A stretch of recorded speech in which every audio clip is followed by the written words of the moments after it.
Betting on influence. How social media stars are shaking up the game.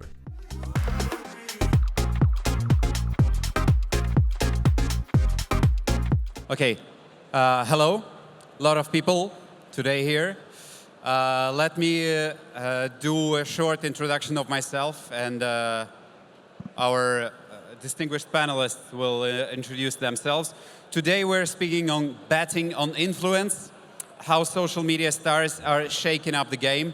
Influencing market is big in iGaming these days, and as we saw in the quiz, Latin America is the region we are all looking to, we are all talking about, specifically Brazil, and both of our panelists are from this very country. But okay, 10 seconds about me. My name is Eugene Ravdin. I work for a betting affiliate brand called MightyTips. I have a background in football and sports media. I've been working for official UEFA website for an awful lot of years before switching to iGaming. But that's it about me. Today we have our very interesting, exciting panelists with hands-on experience. Raquel Freestyle and Jon Vlogs, please your applause. Thank you. And so guys, would you please do a short intro of yourselves? Who are you? Why are you here? Hello guys, my name is Raquel Freestyle. I'm from Brazil. I have a world record of longest time doing kickups in Guinness World Records. It's like 10 hours and 22 minutes without stop. I am an influencer in Brazil, and it's a pleasure to be here. Hey guys, my name is Jon. I'm actually the CEO for Jon Bet. I started the crazy revolution of influencers in Brazil with Blaze. I was the guy who brought Neymar to Blaze, made Blaze the biggest casino in South America, and just now we started Jon Bet. And yeah, let's talk a little bit how we changed the game in South America. Okay, without further ado, we don't have that much time. Let's get to the questions. So we all know that iGaming is huge now in Brazil. That has everything to do with Brazilian passion for sports and for football specifically. So casinos and betting are huge in Brazil today. But what role has social media played in this boom? Jon, shall we start with you? So social media was a big boom for the market in Brazil because everybody that was reaching the Brazilian market was focused on YouTube or any other type of activity like Google ads, all that crazy stuff, which it's okay to do, it's not wrong. But the strongest market for Brazil at the time, which was back in 2021, 2022, was Instagram, where most of the Brazilians, their everyday style is to open Instagram, check what's up, and follow their biggest stars, you know, see what they're doing. And I was the guy who brought to Blaze the crazy idea to create stories playing, you know, the games, showing how casino worked, and we changed the game out there. Raquel, anything to add? Oh, yeah, actually, Brazil is passionate about soccer. That's the point. So we can influence in all the way with behind the scenes and everything that we show with the partner, with marketing, with a brand in betting.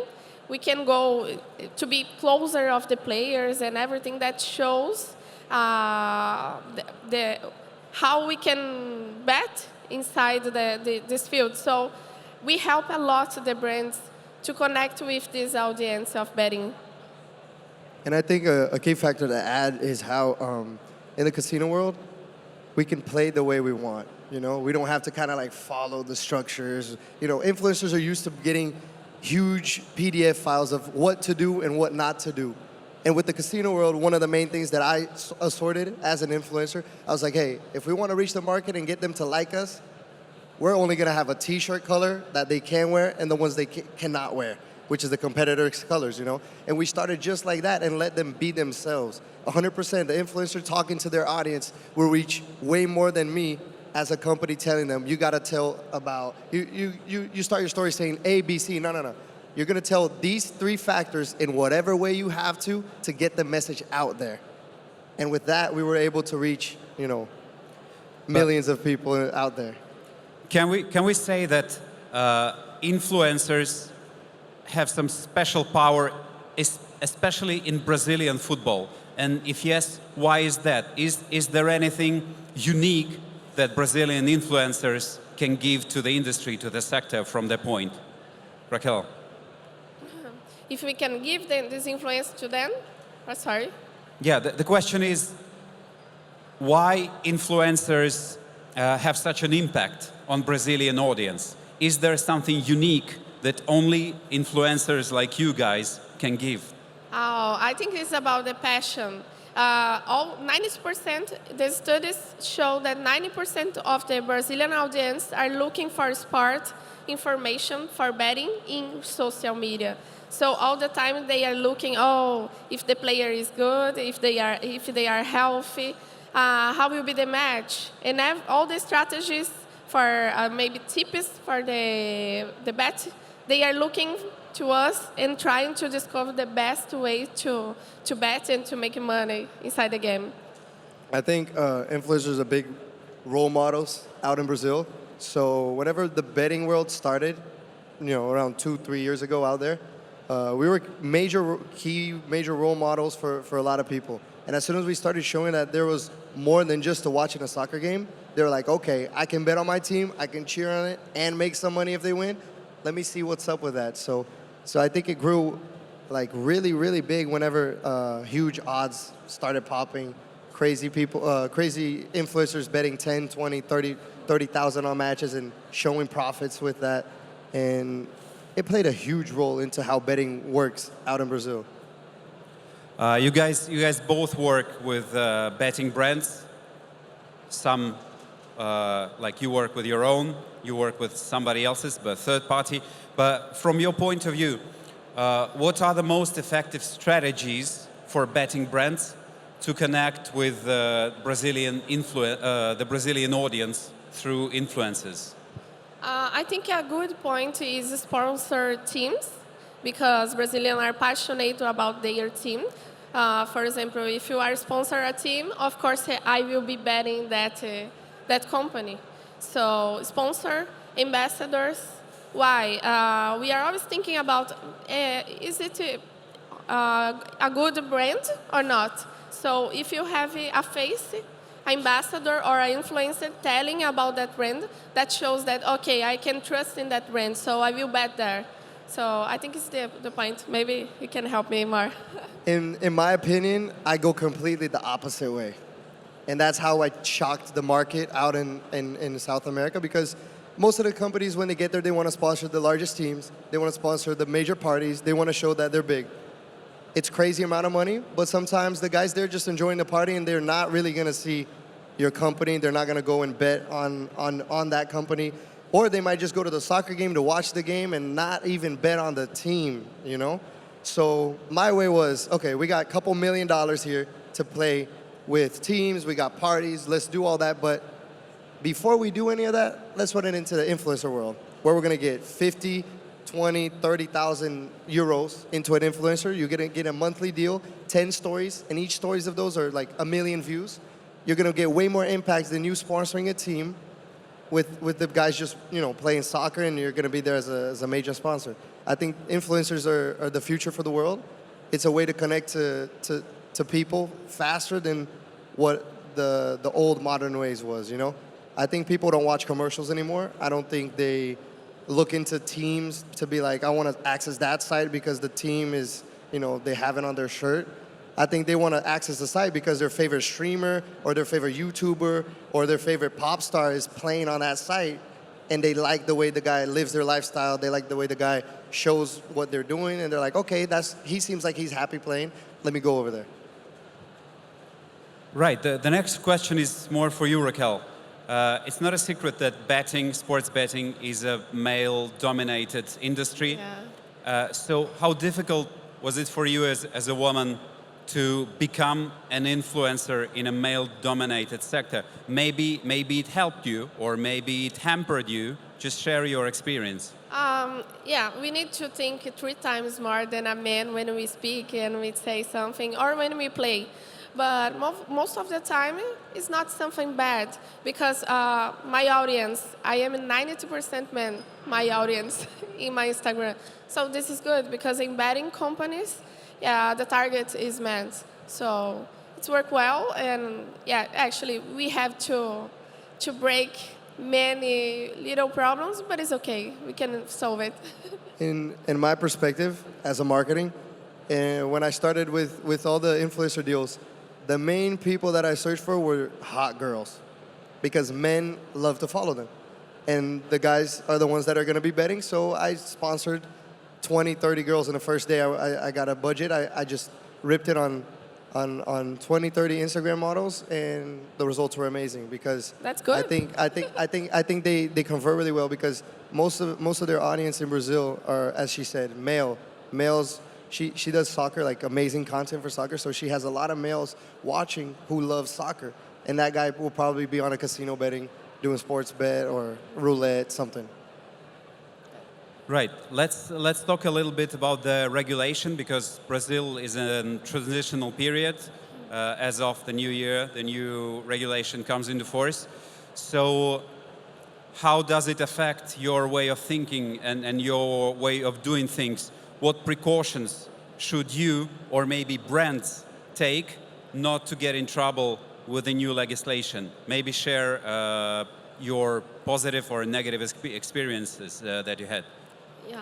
So I had a meeting with one of the lawyers that worked in a Brazilian regulation, and he told me about the important thing that is awareness about betting, because the Brazilian audience are not maybe prepared for this word. So we need to always to talk about it. Okay, take care. You need to think about how much you can bet in this situation. So this is important. The awareness about betting. In my perspective, I think it's different. We have all that, right? The cautions for betting, but be aware, gambling awareness and all that. But I think as everyone here, everybody works with gambling, right? As soon as we get a government into it, things go crazy. And that's the same thing as it's going with Brazil. Things are going to go crazy. It's starting to change. The regulations, it's starting to implement. But everything is so new to them. So I think it's something that it's going to change for sure. But at the same time, the government's not prepared for it. I think it's going to scare away a lot of people from the market. It's going to get a lot of, companies that were doing the wrong thing out. That's awesome. That's great.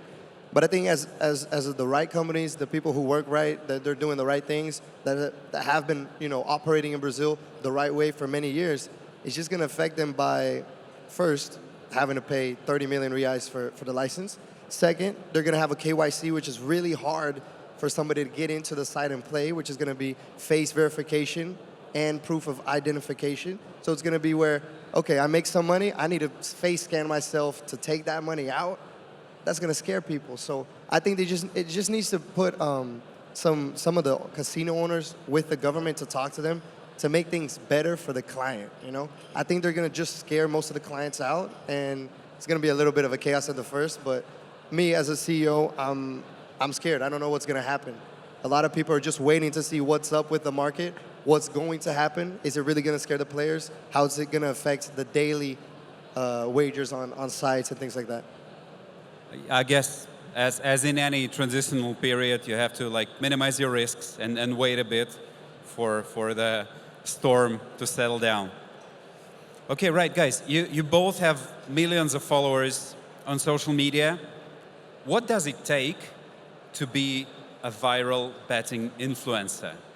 I know this sounds like a what's your secret question, but let's indulge to that. Is there a secret or a recipe? I think for me, when I started, nowadays I have my own, so I can't play there. There's no emotion to it, right? Whenever I used to work with a company, I used to put emotion into it. I used to go crazy, while I was betting and things like that. And I had one of the major viral clips for Brazil, like 10, 20, 30 million views of me playing like a game on Blaze called Double, which there was red, white, and black. It's 3 colors. You can double it or 14 times it on white. And I hit it 14 times and I earned like, I don't know, it was like 600,000 on it. And I think the thing is, you gotta have emotion to betting. You have to show that you're really into it, not just there, just pressing buttons. You gotta get your audience entertained, and you just gotta be consistent. You have to be consistent. You gotta want it, because at the beginning I was one of the first guys to bring casinos out there, the streams, everything. I started the streaming world and into the influencer world for Instagram. The first 5 streamers who did casino in Brazil, they were all my friends. We joined up. We put like $500 an hour, and we used to do a Discord call, and everybody would be like betting together. And it started going viral, and soon we had 20, 30,000 people watching my streams on Twitch of us just doing, simple casino bets before Blaze got banned on Twitch. So hard. He said everything that we need to know. But actually, I think the most important thing is to show the truth, to be honest, to be authentic, and the audience loves to learn with you. So if you teach something or if you give a tip for them, it's amazing. Like, oh, this is something good for betting. So let's try to bet in the winning of Corinthians, my team. So that's the point. They want to learn. They want to see tutorial things that how to bet, how to do the best to make more money, and that's it. I think it's the best way, the authenticity. Right, and to end our panel, Jon, a very short question for you.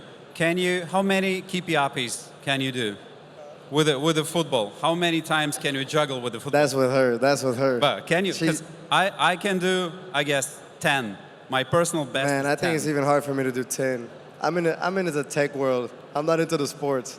She can do a bunch. I know that, because recently, Raquel, you claimed the Guinness World Record by juggling the ball for 10 hours and 22 minutes and 8 seconds, right? I mean, we can just do a separate panel about this, but just one question. What was your first thought when the ball hit the ground after these 10 hours? Oh, crazy, I feel sad because I want to stay during 12 hours, but it was good. The record was done, and I say, okay, I don't want to do it more. I don't want to juggling more. It's done.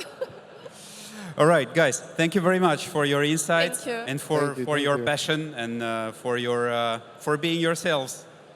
Thank you, appreciate it. Thank you, guys. Thank you very much.